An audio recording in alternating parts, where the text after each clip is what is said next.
은혜의 보상.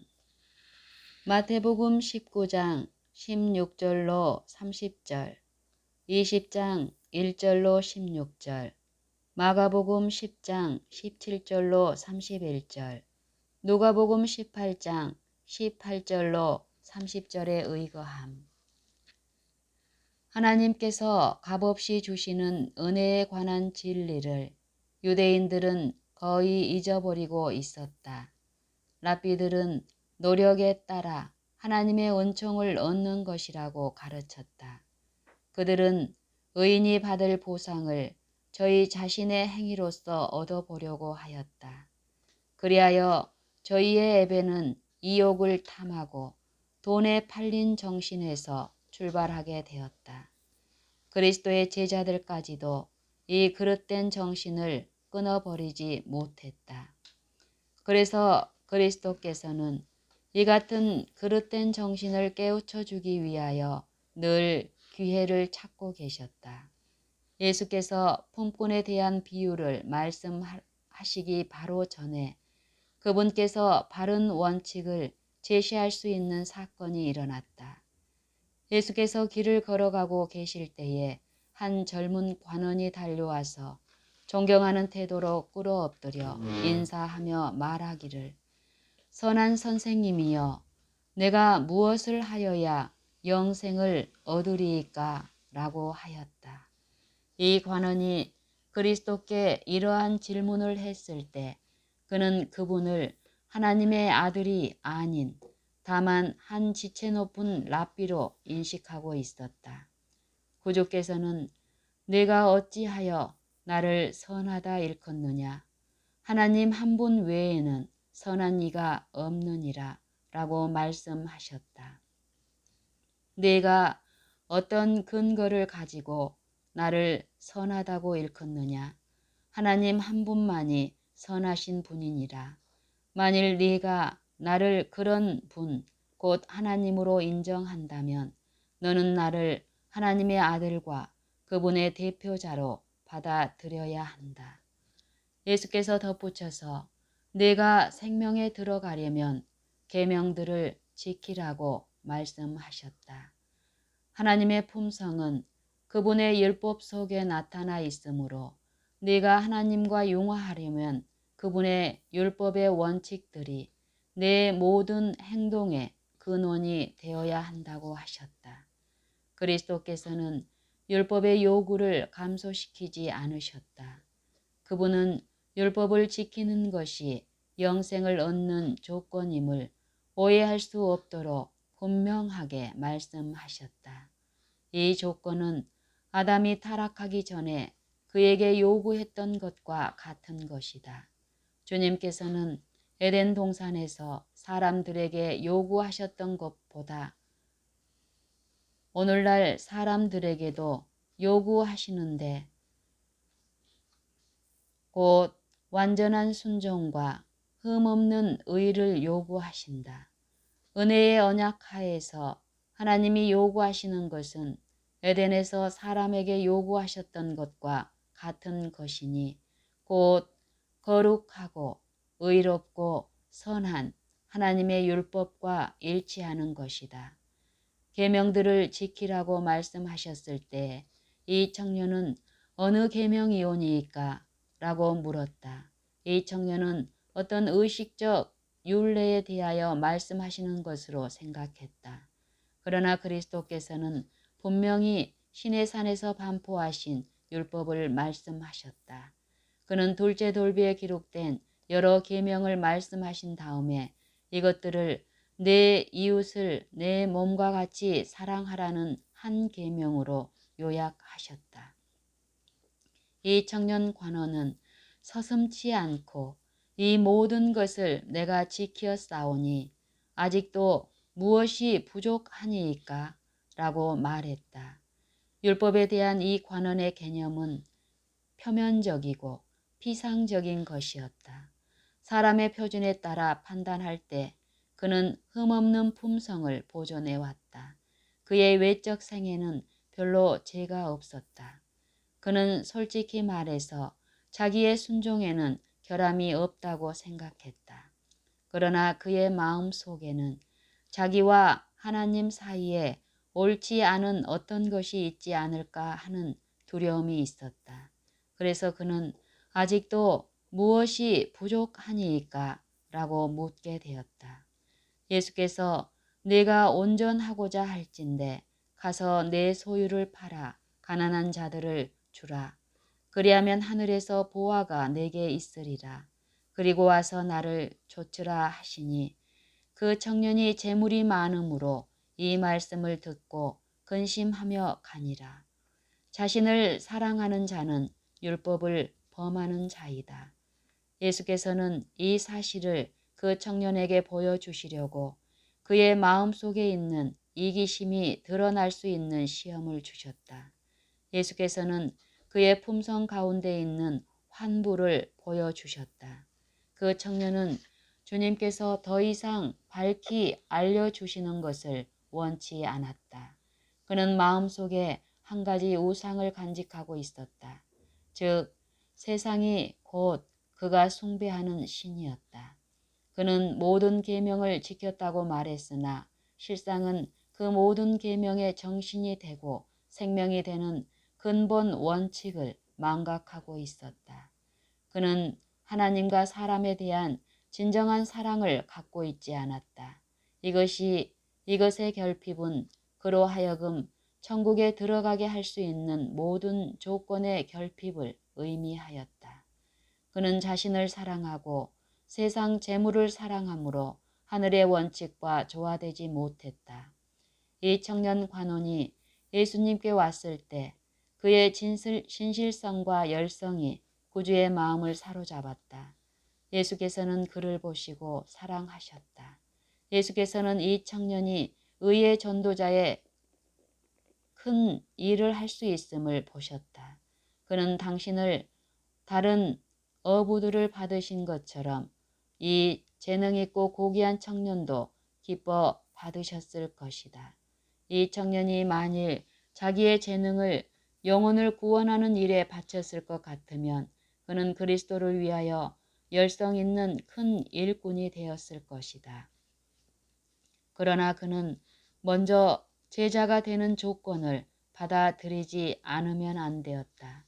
그는 자신을 하나님께 아낌없이 바쳐야만 했다. 구주께서 요한과 베드로와 마태와 그들의 형제들을 부르셨을 때 그들은 모든 것을 버리고 일어나 쫓았다. 이 청년 관원에게도 이와 같은 헌신이 요구되었다. 그리스도께서 하신 이 요구는 당신이 몸소 하신 희생보다 더 큰 희생이 아니었다. 그는 부요하신 자로서 너희를 위하여 가난하게 되심은 그의 가난함을 인하여 너희로 부요케 하려 하심이니라. 고린도후서 8장 9절. 이 청년은 다만 그리스도께서 인도하시는 길을 따라갔어야 했다. 그리스도께서는 이 청년을 바라보시고 그의 영혼에 대하여 사랑하는 마음을 가지셨다. 그분은 이 청년을 사람들에게 복을 나누는 사자로 보내기를 원하셨다. 그리스도께서는 그에게 버리라고 요구하신 물질 대신에 그가 당신과 동역자가 될 특권을 주셨다. 그분은 나를 좇으라고 말씀하셨다. 베드로와 야고보와 요한은 이 특권을 기쁨으로 받아들였다. 이 청년도 그리스도를 훌륭하게 보았고 그의 마음도 그리스도께로 이끌렸으나 그리스도의 자아 희생의 원칙을 받아들일 준비가 되어 있지 않았다. 그는 예수님보다 재물을 선택했다. 그는 영생을 원했으나 그의 심령 속에 생명이 되는 이기심 없는 사랑을 받아들이지 않았다. 그리하여 그는 근심하면서 그리스도를 떠나갔다. 그 청년이 돌아갈 때에 예수님께서는 당신의 제자들에게 재물이 있는 자는 하나님의 나라에 들어가기가 심히 어렵도다 라고 말씀하셨다. 이 말씀은 제자들을 놀라게 했다. 그들은 지금까지 부자는 하나님의 은총을 받은 자들이라는 가르침을 받아왔다. 그렇기 때문에 그들은 메시아의 왕국에서 세상의 권세와 재물을 받게 되기를 기대하고 있었다. 만일 부자가 천국에 들어가지 못한다면 그 외의 사람들은 무슨 소망이 있겠는가라는 생각을 갖게 되었다. 예수께서 다시 대답하여 가라사대, 얘들아, 하나님의 나라에 들어가기가 어떻게 어려운지, 약대가 바늘기로 나가는 것이 부자가 하나님의 나라에 들어가는 것보다 쉬우니라 하신대 제자들이 심히 놀라더라. 그때에 그들은 자신들도 이 엄숙한 경고를 받아야 할 사람들 중에 포함되어 있음을 깨달았다. 구주의 말씀의 빛으로 말미암아 권력과 재물을 사모하는 그들의 속마음이 드러났다. 그리하여 그들은 자신의 운명에 대한 불안을 느끼면서 그런즉 누가 구원을 얻을 수 있는가라고 외쳤다. 예수께서 저희를 보시며 가라사대 사람으로는 할 수 없으되 하나님으로는 그렇지 아니하니 하나님으로서는 다 하실 수 있느니라. 이와 같이 부자는 천국에 들어갈 수 없다. 부자의 재산이 광명한 천국에서 성도들에게 유업을 받을 권리를 주는 것이 아니다. 누구든지 그리스도의 거저 주시는 은혜로 말미암아서만 하늘 도성에 들어갈 수 있다.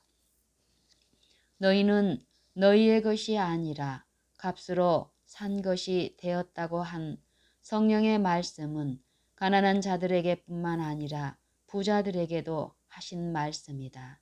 사람이 이 말씀을 믿을진대 저희는 자기의 재산을 하나님이 위탁하신 것으로 생각하고 잃어버린 영혼을 구원하고 공궁에 빠진 자들과 가난한 자들을 도와주기 위하여 그것을 하나님이 지시하신 대로 사용할 것이다. 사람으로는 그것이 불가능한데 그 이유는 사람의 마음이 이 세상 재물에 애착을 가지고 있기 때문이다. 재물의 신을 섬기는 일에 얽매인 자들은 도와달라는 부르짖음에 귀를 기울이지 않는다. 그러나 하나님으로서는 모든 것이 가능하다. 그리스도의 무한하신 사랑을 우러러 봄으로써 이기적인 마음도 녹아 부드럽게 된다. 그렇게 되면 부자들도 바리새인이었던 사울처럼 내게 유익하던 것을 내가 그리스도를 위하여 다 해로 여길 뿐더러 또한 모든 것을 해로 여김은 내 주 그리스도 예수를 아는 지식이 가장 고상함을 인함이라고 말할 수 있게 된다. 그리고 그들은 어떤 것도 자기들의 것으로 여기지 않을 것이며 또 저희 자신을 하나님의 온갖 은혜를 받은 청지기로 생각하고 하나님을 위하여 모든 사람의 종이 되는 것도 기뻐할 것이다.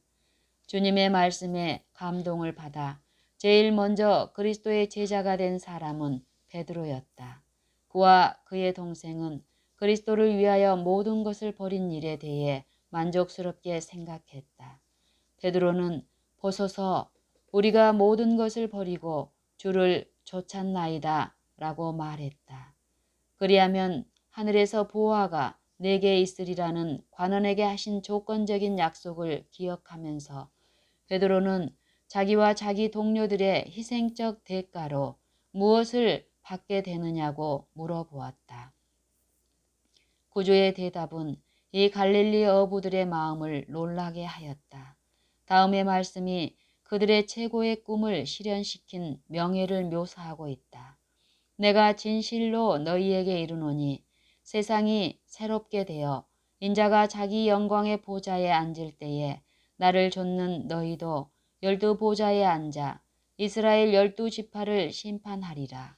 이 말씀에 부가해서 나와 및 복음을 위하여 집이나 형제나 자매나 어미나 아비나 자식이나 전토를 벌인 자는 금세에 있어 집과 형제와 자매와 모친과 자식과 전토를 100배나 받되 핍박을 겸하여 받고 내세에 영생을 받지 못할 자가 없느니라고 말씀하셨다. 그러나 우리가 무엇을 얻으리이까? 라고 한 베드로의 질문은 합당치 않은 정신을 나타냈다. 만일 제자들이 이 정신을 고치지 않을 것 같으면 그들은 그리스도의 사자가 되기에 적합지 않게 될 것이다. 왜냐하면 이 정신은 품꾼의 정신이기 때문이다. 제자들이 예수님의 사랑에 끌려 그분을 따르게 되었지만 아직도 그들은 바리새인적 사상에서 완전히 벗어나지 못하고 있었다. 그들은 아직도 저희의 수고에 합당한 보수를 받으리라는 생각으로 일했다. 그들은 자신을 높이는 정신과 스스로 만족히 여기는 정신을 품고 서로를 비교했다. 저희 중에 한 사람이 어떤 일에 실패하면 다른 사람들은 우월감을 가지곤 했다. 그리스도께서는 제자들이 복음의 원칙을 망각하지 않도록 하고 하나님께서 당신의 종들을 취급하시는 방법과 그들이 주님을 위해 일할 때에 어떤 정신을 가져야 할 것을 가르쳐 주기 위하여 한 가지 비유를 말씀하셨다. 천국은 마치 품꾼을 얻어 포도원에 들여보내려고 이른 아침에 나간 집주인과 같으니 일자리를 구하는 자들이 장터에 나가 기다리는 것이 그 당시의 관습이었으므로 고용주들은 품꾼을 찾기 위하여 그리로 갔다. 비유 가운데 나오는 집주인은 일꾼을 얻기 위하여 하루에도 몇 번씩이나 장터로 나갔다. 이른 아침에 고용된 자들은 일정한 품삯을 정하고 일을 했다. 그 후에 고용된 자들은 품삯을 집주인의 처분에 맡겼다. 저물매 포도원 주인이 청지기에게 이르되 품꾼들을 불러 나중 온 자로부터 시작하여 먼저 온 자까지 품삯을 주라 하니 제11시에 온 자들이 와서 한 데나리온씩을 받거늘 먼저 온 자들이 와서 더 받을 줄 알았더니 저희도 한 데나리온씩 받은지라. 집주인이 자기 포도원에서 일한 품꾼들을 취급한 방법은 하나님께서 인류를 취급하시는 방법을 나타낸다. 이 방법은 당시 널리 퍼져 있는 사람들의 관습과는 달랐다. 이 세상 사업에서는 일한 분량에 따라 보수를 준다. 품꾼들도 자기가 일한 만큼의 싹을 받을 줄로 기대한다. 그러나 이 비유에서 그리스도께서는 이 세상 나라가 아닌 당신의 나라의 원칙을 설명하고 계셨다. 그리스도는 어떤 사람의 기준의 지배도 받지 않으신다. 주님께서는 내 생각은 너희 생각과 다르며 내 길은 너희 길과 달라서 하늘이 땅보다 높음 같이 내 길은 너희 길보다 높으며 내 생각은 너희 생각보다 높으니라고 말씀하셨다. 이 비유 가운데 먼저 나온 일꾼들은 품삯을 작정하고 일했기 때문에 작정한 금액보다 더 받지 못했다. 후에 온 일꾼들은 내가 너희에게 상당하게 주리라는 주인의 약속을 믿고 일했다.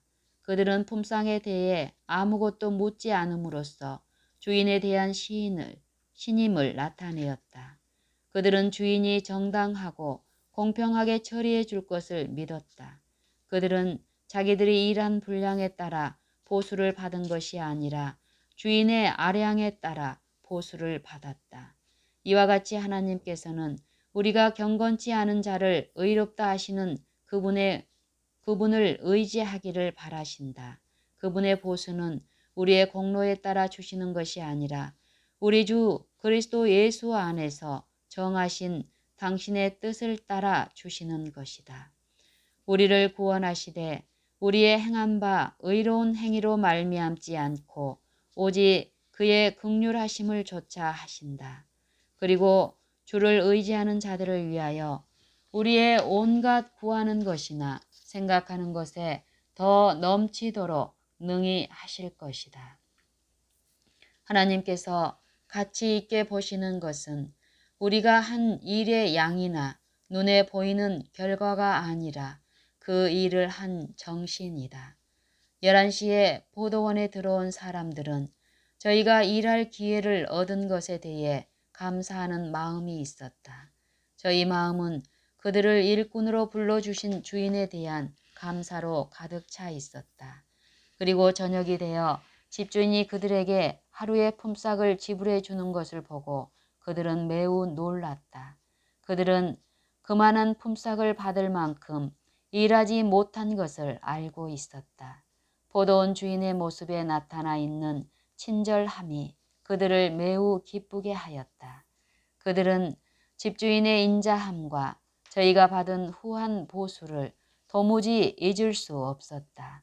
자기의 무가치함을 알면서 11시에 주의 포도원에 들어간 죄인도 그러했다.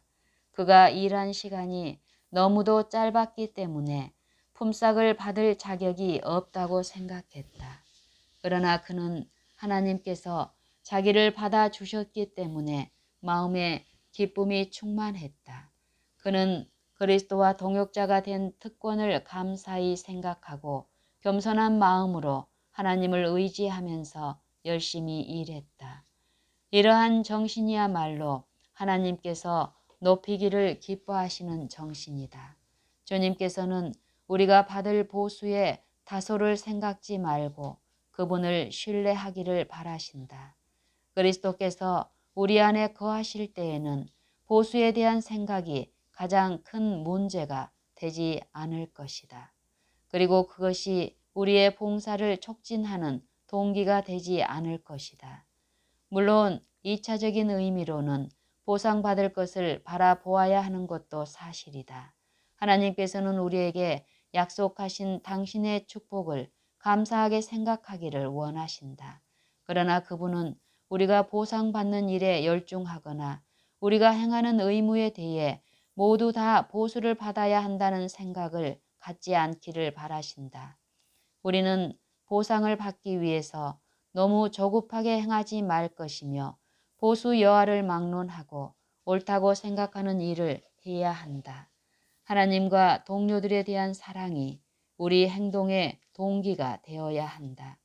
이 비유는 맨 먼저 일하라는 부름을 받고도 주의 포도원에 들어가기를 게을리한 자들을 변호하는 것이 아니다. 11시에 집주인이 장터에 나아가 일자리를 얻지 못한 사람들을 보고 말하기를 너희는 어찌하여 종일토록 놀고 여기 섰느냐 하였고 저희는 우리를 품꾼으로 쓰는 이가 없음이니이다 라고 대답했다. 이 말을 보면 오후에 부름을 받은 사람들 가운데는 한 사람도 아침에는 장터에 있지 않았다는 것을 알 수 있다. 그들은 그 부르심을 거절하지 않았다. 처음에는 거절했다가 후에 뉘우치고 회개하는 것은 좋은 일이나 처음에 받은 은혜의 초청을 대수롭지 않게 여기는 것은 안전하지 못하다. 포도원의 일꾼들이 한 데나리온씩을 받았을 때 아침부터 일한 사람들은 불평하였다. 우리는 12시간을 일하지 않았는가? 그러니 저녁 서늘한 때에 단 1시간만 일한 사람들보다 싹을 더 많이 받는 것이 합당치 않은가? 라고 그들은 생각했다. 그리하여 그들은 나중 온 이 사람들은 1시간만 일하였거늘 저희를 종일 수고와 더위를 견딘 우리와 같게 하였나이다 라고 말하였다. 집주인이 그중 한 사람에게 이렇게 말하였다. 친구여, 내가 네게 잘못한 것이 없노라. 네가 나와 한 데나리온의 약속을 하지 아니하였느냐. 네 것이나 가지고 가라. 나중 온 이 사람에게 너와 같이 주는 것이 내 뜻이니라. 내 것을 가지고 내 뜻대로 할 것이 아니냐. 내가 선함으로 네가 악하게 보느냐. 이와 같이 나중된 자로서 먼저 되고 먼저 된 자로서 나중되리라. 청함을 받은 자는 많되 택함을 입은 자는 적으니라. 마태복음 22장 14절. 이 비유 가운데 먼저 온 일꾼들은 그들의 봉사로 인하여 다른 사람들보다 싹을 더 많이 받아야 한다고 주장하는 사람들을 대표한다. 그들은 저희 일을 자만하는 정신으로 행하고 자기 부정과 희생의 정신으로 하지 않는다. 그들은 한평생 하나님을 섬겼다고 주장한다. 그러고는 고난과 공핍과 시련을 누구보다 많이 견디었으므로 저희는 다른 사람들보다 많은 보수를 받을 특권이 있다고 생각한다. 그들은 저희가 그리스도의 종이 된 특권을 생각하기보다는 저희가 받을 보수를 더 많이 생각한다. 저희는 자기들의 수고와 희생이 그들로 하여금 다른 사람보다 더 명예를 받을 가치를 부여해 준다고 생각한다. 그리하여 저희는 이러한 요구가 인정받지 못할 때에는 불평한다. 만일 저희가 자기들의 일을 사랑과 신뢰의 정신으로 했더라면 그들은 계속해서 첫째가 되었을 것이다. 그러나 불평하고 원망하는 그들의 성미는 그들이 그리스도인답지 못하고 믿을만하지 못하다는 것을 드러낸다. 그들이 그것이 자기가 남보다 앞서겠다는 욕망과 하나님께 대한 저들의 불신과 형제들에 대한 투기심과 인색한 정신을 나타낸다. 주님의 선하심과 간대함이 오히려 그들에게는 원망거리가 된다. 그리하여 저희는 저희의 심령과 하나님 사이에 아무런 연관이 없다는 것을 나타낸다. 저희는 큰 일꾼이신 주님과의 협력에서 오는 기쁨을 맛보지 못한다. 이처럼 편협하고 자신만을 돌아보는 정신보다 하나님께서 더 싫어하시는 것은 없다. 그분은 이러한 성미를 지닌 자들과 같이 일할 수 없으시다. 그들은 성령의 역사에 대해 무감각하다. 유대인이 먼저 주님의 포도원의 부름을 받았으나 이 때문에 저희는 교만하고 스스로 의롭다고 여기는 자가 되었다. 저희의 오랜 기간의 봉사가 저희로 하여금 다른 사람들보다 더 큰 보상을 받을 수 있는 특권을 부여해 준다고 생각했다. 하나님을 섬기는 일에서 이방 사람들이 저희와 동등한 특권을 갖는다는 말보다 더 저희를 격분시키는 말은 없었다. 그리스도께서는 먼저 당신을 따르도록 부르심을 받은 제자들 사이에 이러한 폐단이 생기지 않도록 경고하셨다. 그분은 교회가 연약해지고 화를 입게 되는 원인이 스스로 의롭다는 정신 때문임을 아셨다. 사람들은 저희가 천국의 한 자리를 얻기 위하여 저희의 힘으로 무엇인가를 할 수 있다고 생각한다. 또 사람들은 저희가 어느 정도 진보하면 주님께서 그들을 도와주신다고 생각한다. 그리하여 그들은 자기만을 많이 나타내고 예수를 적게 나타내게 된다. 남보다 조금 앞서게 된 사람들 중에 많은 사람이 자만심을 가지고 자기들이 다른 사람들보다 낫다고 생각한다. 그들은 아첨하는 말들을 좋아하고 자기들이 가장 중요한 사람으로 생각되지 않으면 질투한다. 그리스도께서는 당신의 제자들에게 이러한 위험에 대하여 경고하셨다. 우리의 공로를 자랑하는 일은 합당하지 않다. 지혜로운 자는 그 지혜를 자랑치 말라. 용사는 그 영맹을 자랑치 말라. 부자는 그 부함을 자랑치 말라. 자랑하는 자는 이것으로 자랑할지니 곧 명철하여 나를 아는 것과 나 여호와는 인애와 공평과 정직을 땅에 행하는 자인 줄 깨닫는 것이라. 나는 이 일을 기뻐하노라. 여호와의 말이니라. 예레미야 9장 23절로 24절. 상급은 우리의 행위로 인하여 받는 것이 아니라 전적으로 그분의 은혜로 말미암아 받는 것이기 때문에 누구도 자랑하지 말아야 한다. 그런즉 육신으로 우리 조상 아브라함이 무엇을 얻었다 하리요. 만일 아브라함이 행위로서 의롭다 하심을 얻었으면 자랑할 것이 있으려니와 하나님 앞에서는 없느니라. 성경이 무엇을 말하느뇨? 아브라함이 하나님을 믿음에 이것이 저에게 의로 여기신 바 되었느니라. 일하는 자에게는 그 싹을 은혜로 여기지 아니하고 빚으로 여기거니와 일을 아니할지라도 경건치 아니한 자를 의롭다 하시는 일을 믿는 자에게는 그의 믿음을 의로 여기시나니. 로마서 4장 1절로 5절. 그러므로 한 사람이 다른 사람보다 낫다고 자만하거나 다른 사람에게 원한을 품을 이유가 없다. 어느 누구도 다른 사람보다 뛰어난 특권을 가진 것이 아니며 또한 어느 누구도 보상을 요구할 권리가 없다. 먼저 온 자나 나중 온 자나 이 크고 영원한 상급에 다 같이 참여하는 것이므로 먼저 온 자는 나중 온 자를 기쁨으로 환영해야 한다. 보상을 다른 사람에게 주는 것을 아까워하는 자는 자기 자신이 오직 은혜로 말미암아 구원을 받게 된다는 사실을 잊어버린 것이다. 품꾼의 비유는 모든 질투와 의심을 책망한다. 사랑은 진리를 기뻐하고 시기심을 가지고 다른 사람들과 비교하지 않는다. 사랑이 있는 자는 그리스도의 아름다운 품성과 자기 자신을 비교할 뿐이다.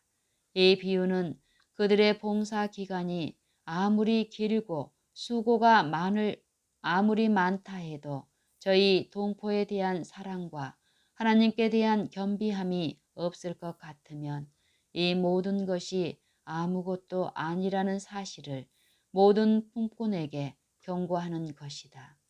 자신을 보좌에 앉히는 곳에는 신앙이 있을 수 없다. 자신의 영광을 목적으로 하는 자는 주님의 사업에 있어 유능한 일꾼이 되게 하는 유일한 미덕이 자신에게 부족하다는 것을 알게 될 것이다. 자만심과 자부심을 품게 될 때에는 언제나 주님의 사업에 손상을 끼치게 된다. 우리의 일이 하나님께 간합되도록 해주는 것은 우리가 일한 시간의 길이가 아니라 그 일에 자원에서 바친 우리의 마음과 충실함이다. 모든 봉사에는 완전한 헌신이 요구된다. 아무리 작은 의무라 해도 자기 자신을 잊고 성심성의껏 할 때에는 그것이 이기심으로 손상을 입은 가장 큰 일보다 하나님께 더 기쁨이 된다. 그분은 우리가 얼마나 그리스도의 정신을 품고 있으며 우리의 일이 얼마나 그리스도의 모습을 나타내는지를 주목하신다. 그분은 우리가 성취한 일의 분량보다는 우리가 일하는 동안 지녔던 사랑과 성실성을 더욱 기히 보신다. 이기심이 죽을 때, 으뜸이 되려는 분쟁심이 사라질 때, 감사의 정신이 마음에 가득 차고 사랑이 생애를 향기롭게 할 때 그리스도께서 우리 안에 거하시게 되고 우리는 하나님과 함께 일하는 자로 인정받게 된다. 진실한 일꾼들은 저희 일이 아무리 괴로울지라도 그것을 고역으로 생각지 않는다. 그들은 이 사업을 위해 자신의 것을 쓸 준비를 하고 있고 실제로 사용하지만 그 일은 그들에게 기쁨이 되고 즐거운 봉사가 된다. 하나님 안에 있는 기쁨이 예수 그리스도를 통해 표현된다. 그들의 기쁨은 그리스도 앞에 놓여 있는 기쁨, 곧 나를 보내신 이의 뜻을 행하며 그의 일을 온전히 이루는 이것이 될 것이다. 저희는 영광의 주님과 협력하고 있다. 이러한 생각이 모든 수고를 가볍게 하고 우리의 의지를 견고케 하며 어떠한 일을 당할지라도 우리의 심령에 용기를 주게 된다. 그리스도의 고난에 참여함으로 고상해지고 이기심 없는 마음으로 일하며 그리스도의 긍휼하심을 나누어 주고 그분의 사업에 참여해서 주님과 협력함으로써 저희는 주님의 기쁨을 확산시켜서 사람들로 하여금 그분의 고귀한 이름에 존귀와 찬송을 돌리도록 돕게 된다. 이것이 하나님을 위하여 참된 봉사를 하는 모든 사람이 지녀야 할 정신이다. 이러한 정신을 지닌 사람들은 비록 꼴찌인 것처럼 보이나 첫째가 되는 반면에 이러한 정신이 부족한 사람들은 첫째인 것처럼 보이나 꼴찌가 될 것이다. 자신을 그리스도께 바친 많은 사람이 하나님의 사업에서 큰 일을 할 기회나 큰 희생을 할 기회를 얻지 못하고 있다. 이러한 사람들은 하나님을 기쁘시게 하는 일이 반드시 순교자의 희생만이 아니라는 것을 생각하고 마음의 위로를 받을 필요가 있다. 하늘책의 가장 높은 자로 기록되는 자도 반드시 날마다 위험과 사망에 직면하는 예방 선교사가 아닐 수 있다는 것을 기억해야 한다. 자기 개인의 생활 속에서 날마다 자아를 굴복시키고 진실한 목적과 순결한 사상을 가지며 어떠한 불쾌한 일에서도 온유함을 유지하고 지극히 작은 일에서는 믿음과 경건함과 신실함을 나타내고 가정 생활에서도 그리스도의 품성을 나타내는 그리스도인들이 하나님 앞에서 세계적으로 유명한 선교사나 순교자보다 오히려 더욱 귀한 자가 될 수 있다. 품성을 평가하는 기준이 하나님과 사람 사이에 얼마나 다른가. 하나님께서는 사람들이 세상은 물론 가까운 이 친구들까지도 알지 못하는 수많은 시험, 곧 가정과 마음 속에서 일어나는 시험에 대항하고 있는 것을 보신다. 그분은 사람들이 자신의 연약함 때문에 심령을 겸비하게 하고 또 단 하나의 악한 생각 때문에 진심으로 회개하는 것을 보신다. 하나님은 당신의 사업에 온 마음을 바쳐 헌신하는 자들을 보신다. 그분은 사람들이 자기 자신과 격렬히 투쟁하신 것을 지켜보시고 그들의 승리를 주목하신다. 이 모든 것은 하나님과 천사들이 잘 알고 계신다. 여호와를 경외하고 그 이름을 존중히 여기는 자들은 그의 앞에 있는 기억책에 기록된다. 성공의 비결은 우리의 지식이나 지위에 있는 것이 아니며 또 사람의 숫자나 재간이나 그들의 의지에 달려있는 것도 아니다. 우리는 자신의 무력함을 느끼고 그리스도를 명상해야 한다. 즐겨 순종하는 자는 모든 능력의 근원이 되시고 모든 생각의 근원이 되시는 분을 통하여 이기고 또 이기는 생애를 살 수 있을 것이다. 우리가 일한 시간이 아무리 짧고 우리의 일이 아무리 천할지라도 만일 우리가 단순한 믿음으로써 그리스도를 따를 것 같으면 우리는 보수를 받지 못해 실망하는 일이 없을 것이다. 가장 위대하고 가장 지혜로운 사람이 얻을 수 없는 것을 가장 미약하고 가장 비천한 사람이 믿음으로 얻을 수 있다. 천국의 황금문은 자기를 높이는 자에게는 열리지 않는다. 교만한 자들에게도 열리지 않는다. 영원한 문은 작은 아기가 떨리는 손으로 건드릴 때 활짝 열리게 될 것이다. 순박한 믿음과 사랑을 가지고 하나님을 위해 일한 사람들에게 주시는 은혜의 보상은 복될 것이다.